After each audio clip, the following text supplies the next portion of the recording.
What we've been doing today is prepping the trunk to get undercoated, painted. So first of all, we pulled the wiring harness out of the back end. This is the master controls for the top and our deck lid. So you can see how many relays we got going there. It's kind of a mess right now. It's probably going to get retaped. And then the other thing we've been working on, you can follow me over here, this is the hydraulic and relay system for the convertible top and deck lid. You got your solenoids, you got your pumps, everything. And we just spent a ridiculous amount of time working on this because these are two different types of cylinders. One's probably new old stock and one's probably a repo, based on just the difference. And you can see it in the top, the pressure part. And then this is where the pin goes through. And we had difficulty getting the pin out because the pin had frozen in their bushing system that they had going in here. So we're going to replace all this. We're going to replace this at least. And hopefully this will be good to go.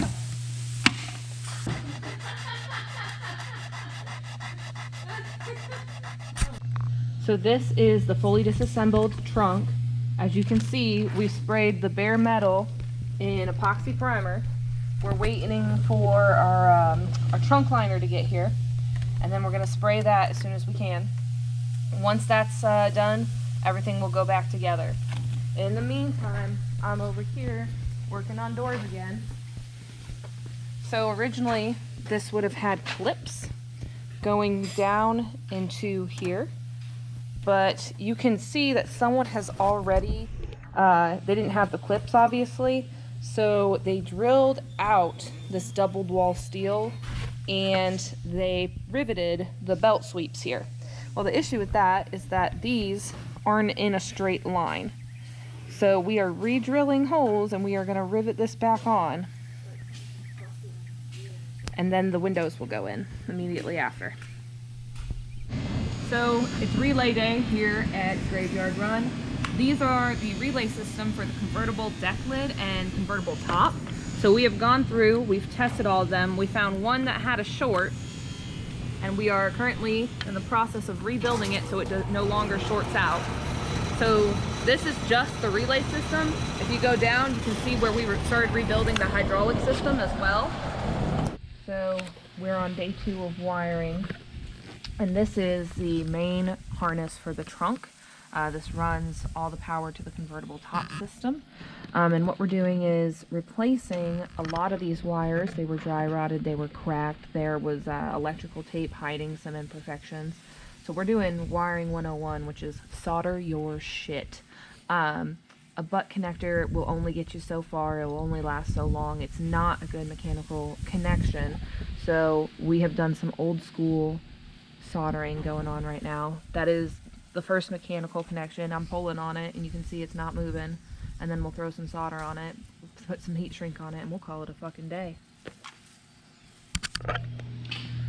So I've got a wheel arch trim piece here, and I'm working on fixing the screw holes.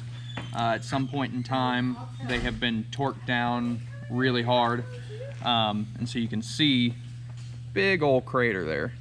And that's not just the surface finish. In this case specifically, you can see from the side it's bent the whole piece.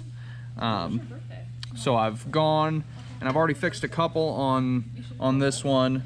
Some of these, the holes are out of round now, so I'll have to go back and kind of punch in these countersinks by hand.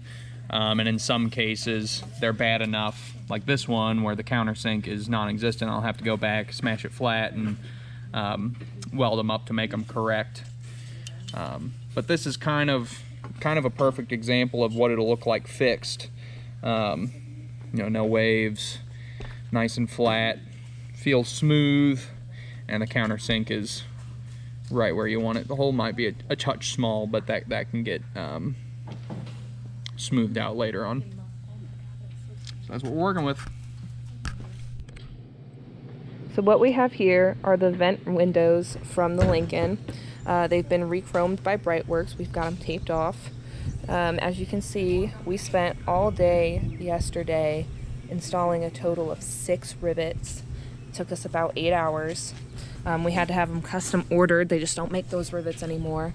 So we drilled out the shank, you can see right there. We drilled out the shank, we cut them down so they were flush with the track, and then we took a rivet compressor and we compressed them. It took 2 of us all day to do it. It was an adventure. And now what I'm doing is installing the rubbers. So we took some Dawn, we slid the rubber in the bottom track, and now I'm trying to get this part of the rubber in the track. It's a double ledged rubber, as you can see. So there's one ledge and then there's the second ledge, and you kind of have to maneuver it into that little track. So that's happening. The other vent window we realized today was a production error. It doesn't have the second ridge. So there's our first ridge, and then our second ridge just isn't there. So we are going to try to cut a ridge in it. Hopefully it's wide enough, and then we're going to glue it in. And then we can get these babies installed. So what you are looking at is the gauge cluster and dash components. So we have finally located the correct dash color, which is this kind of like green band-aidy color that you're seeing. And it's going to look real good with the car. So we have started putting the chrome back on. We have started putting all the switches back in. We got to get the backing plate done, and then the dash will go in.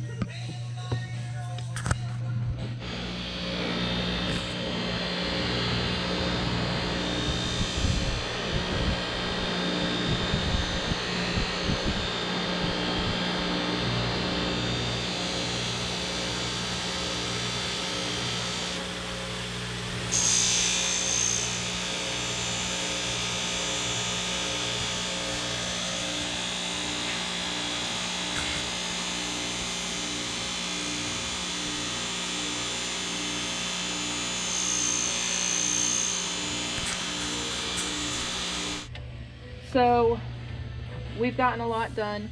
Dynamat's been laid down, heater vent's been reinstalled, we got the dash in, I'm building the column right now, and then in the storage container the entire gauge cluster has already been assembled and is ready to go in as soon as the backing plate is done for that. That's in paint. So we're making a lot of progress over here. We had to rebuild this column because bearings were bad.